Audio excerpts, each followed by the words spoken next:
Wow, what's up you fellas, man? Been a little while, eh? What are we gonna talk about today, man? We've got some more RPG news for you guys, right? Wow, what's up, T-Roy? Bro, it's mean to have you back, cuzzy. Where you been? Hey man, yeah, it's great to be back, we disappeared for a little bit there. Bro, you know, actually, man, Egghead was wondering how you even got in here, man. Bro, we have a pretty secure bro, our place is secure as, man. We got 2 guard dogs as well, eh? Oh, I've got a few tricks. Wah, shot, gee, bro, enough said, eh? Bro, I like your style, man.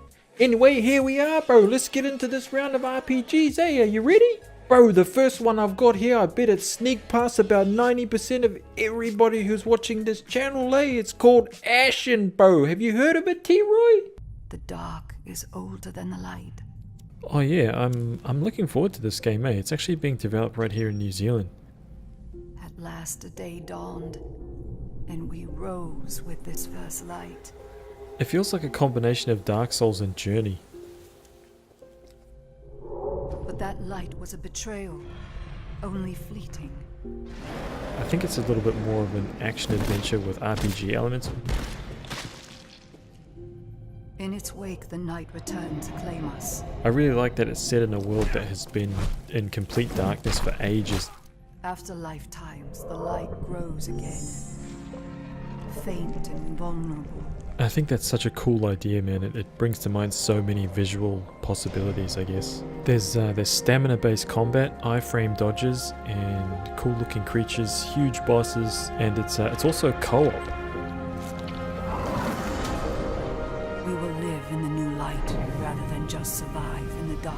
Apparently it's open world, which will contain either AI or real people. This rebirth will end our wandering. The game's also balanced for co-op, which means solo players are going to be in for a hell of a time. I was listening to an interview with the developers and they said that the game will be more difficult than Dark Souls for anybody who tries to solo this game, which of course got me pretty excited to try that.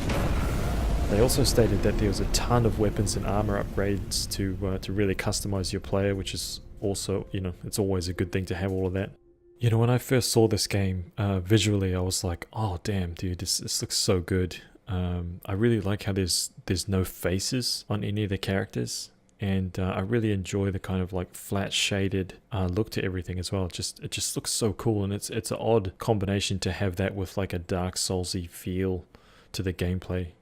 Never really seen that before, so yeah man, my hype meter for Ashen is 9 out of 10. I'm definitely pumped for this game. Bro, you are so chill, man. It's like I need you to read me some bedtime stories, G.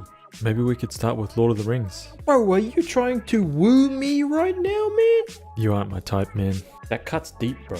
What about this next one, you fellas? It's called GranBlue Fantasy. Have you heard of that one?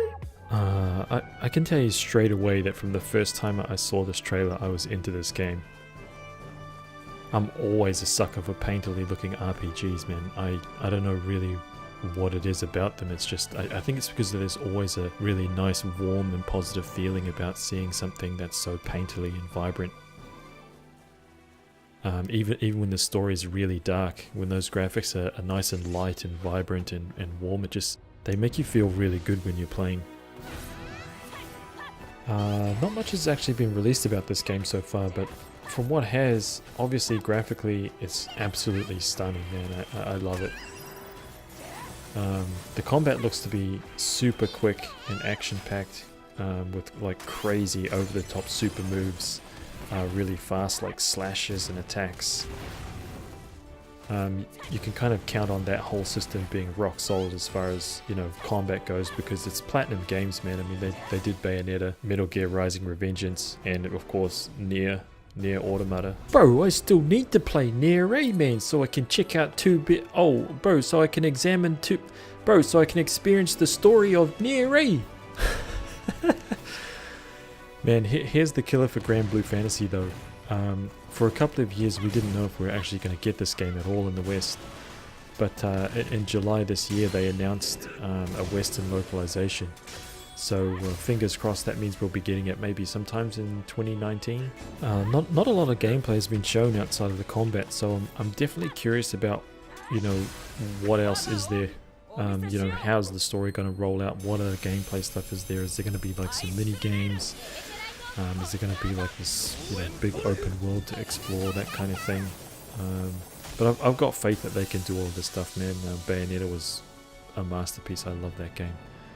Hype meter for GranBlue Fantasy, 9.5 out of 10. I can't wait for this game. Probably a day one purchase for me. Pwah, T-Roy, bro, there's one more for this month, eh?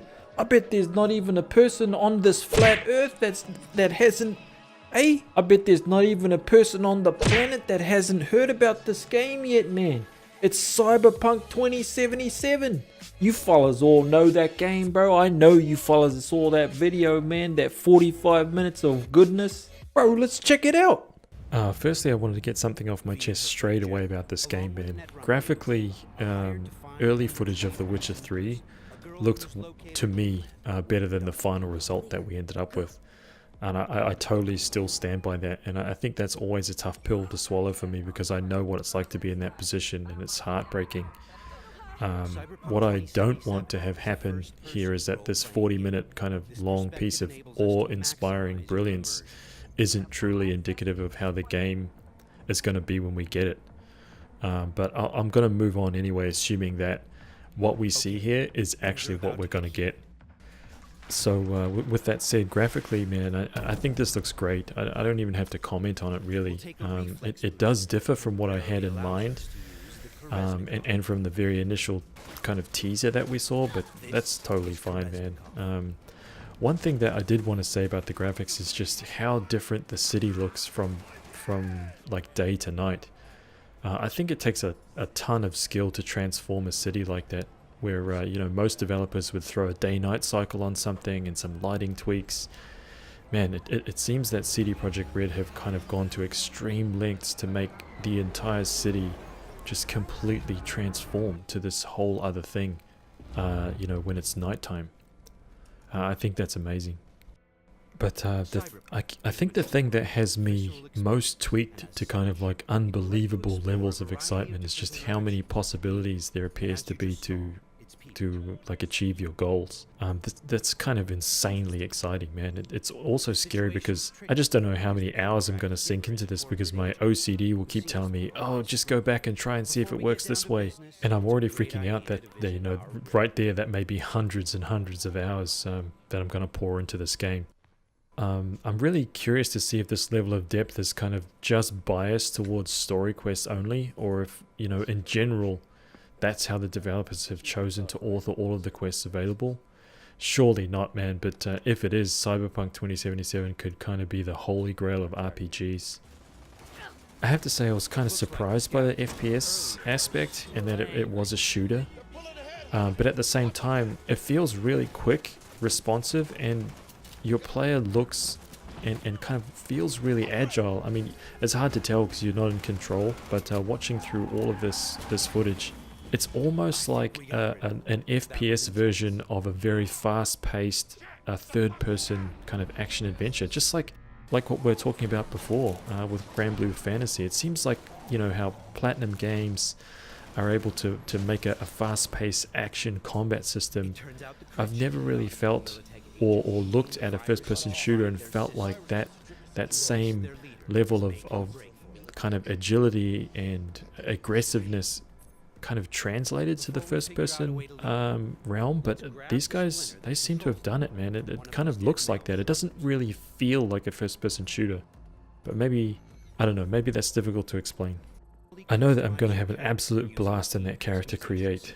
I'm really curious to see if CD Projekt Red has left it really open so that you can make some absolute terrifying monsters, you know, some hideously deformed people, or whether they've kind of restricted it quite a lot so more or less all the players will look pretty badass instead of, you know, super deformed. The city, man, it looks freakishly busy, jam-packed with things to do, people to talk to and interact with. You know, one thing, whenever I see scenes like this in games, I get super psyched, but all games so far always leave me a little bit disappointed, because as soon as I try to interact with all of that kind of filler population, you kind of discover that they're all just drones and they don't have anything interesting to say, ever. and it kind of takes the wonder away, you know. But if on the off chance you talk to someone and you find out something that's useful, helpful, or maybe even, you know, you get like some low-key side quest, dude, that would completely transform everything for me. Also, I spotted some destructible terrain in there, which, man, that leads to all kinds of questions for me. Like, can I literally destroy things that I see? Or is it just surface damage? Is it like minor damage? How far can we go? Can I like knock a pillar down? Can I collapse a ceiling onto an enemy or anything like that? Yeah, definitely a lot of questions. I also love all the dialogue options, and I'm really curious to see just how much they branch, and, you know, how much do they really impact the outcomes of quests and interactions with people. Oh man, hype for Cyberpunk 2077? No question. 10 out of 10. I just can't wait. I just can't wait to hear more about this game. Do you fellas think that this game's gonna be a PS5 release, man? I don't know, man. Maybe. I think it's probably a while off. I feel like we'd be lucky to see it in 2019. Wow, maybe the release date is right there in the name of the game, man. 59 years from now? Maybe Half-Life 3 will be out then too.